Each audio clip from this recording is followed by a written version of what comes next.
How are they so quick? Dot gasped. They live on beanstalks. They spend their lives climbing, said Hester, headbutting Anna down. Hurry! Each witch struggled up the marigold, pieces dripping after hitting the witch beneath. By the time they were within arm's length of the sea, the guards were more than halfway up the wall. Dot reached a hand into the waters overhead.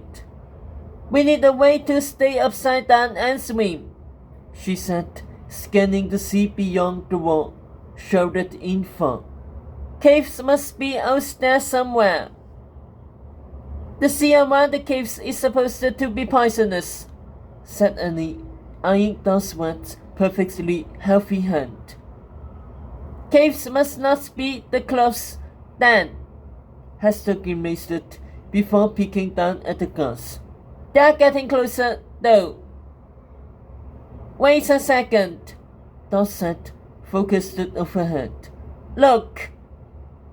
Hester peered up at the waters, shimmering with sun. Except the streamers were moving. It wasn't sun. It was fish, big and small, swimming in an overturned sea. How are they managing it? Anada wondered.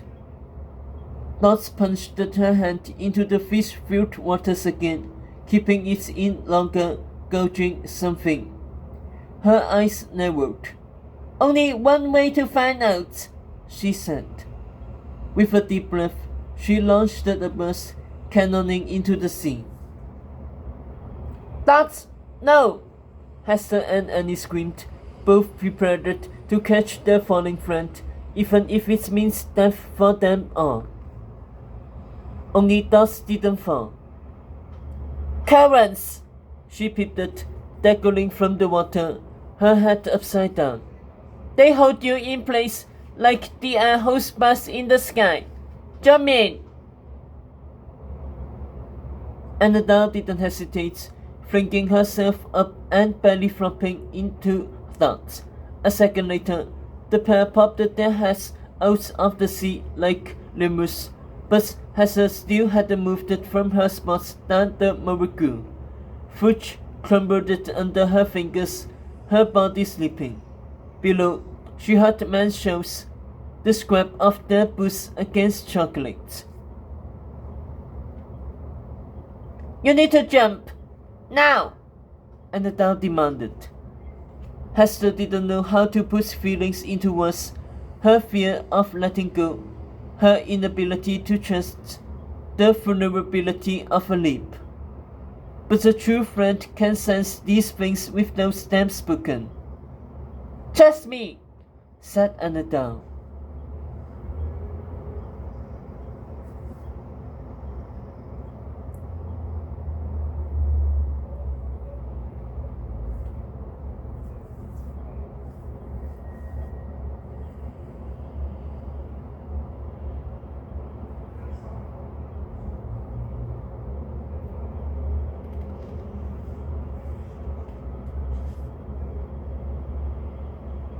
Hester closed her eyes, launched high, and felt Annie's embrace as they thundered underwater.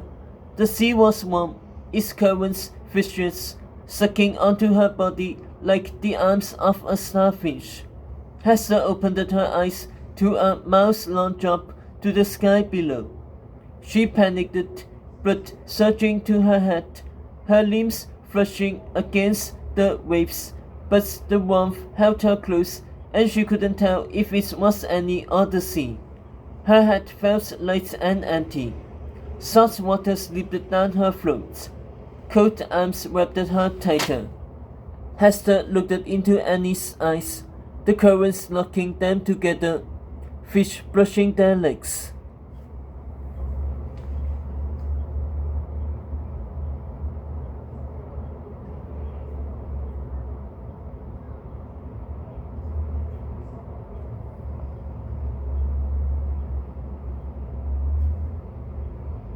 Sorry to interrupt, Dot chirped. But what about them? Hester glanced at the guards banding tire. They were within 10 yards, teeth bared, lion badges hooked to their armor, reflecting a witch's darkening glare. What goes up must come down, Hester thought. Three friends licked their fingers. A helix of glow attacked the wall, red, green, and blue, crisscrossing the ceiling through chocolates, which spewed into gas faces, the marigold crackling like glass.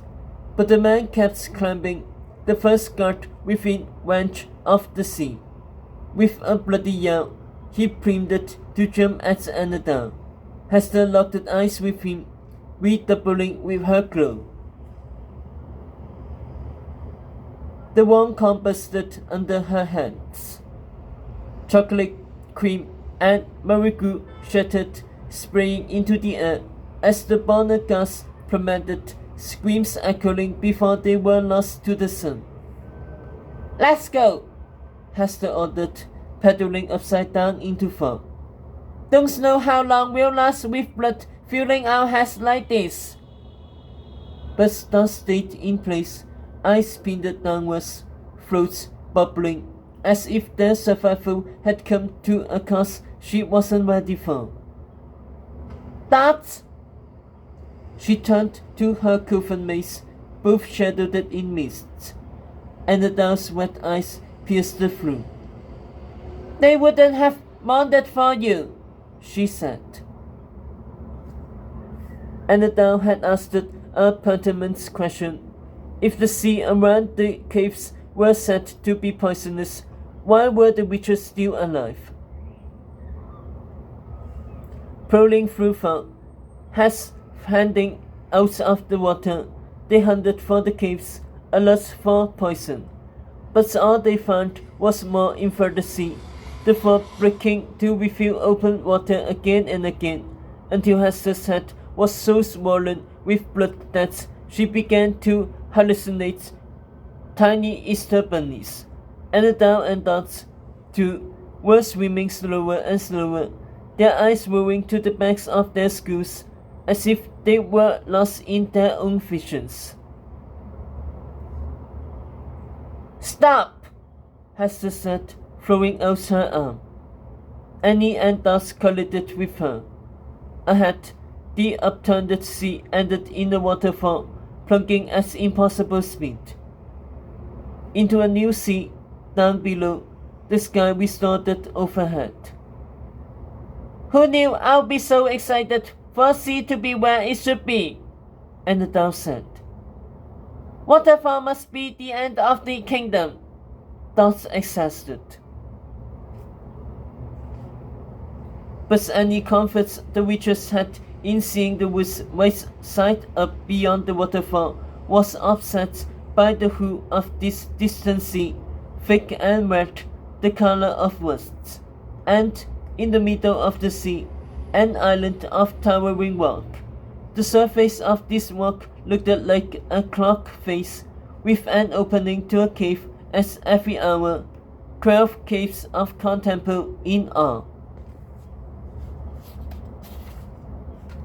The cave openings were well protected, first by a rim of sharp rock spikes around the perimeter of each cave, and second by a mob of long, spiny white creatures with black toothed snouts.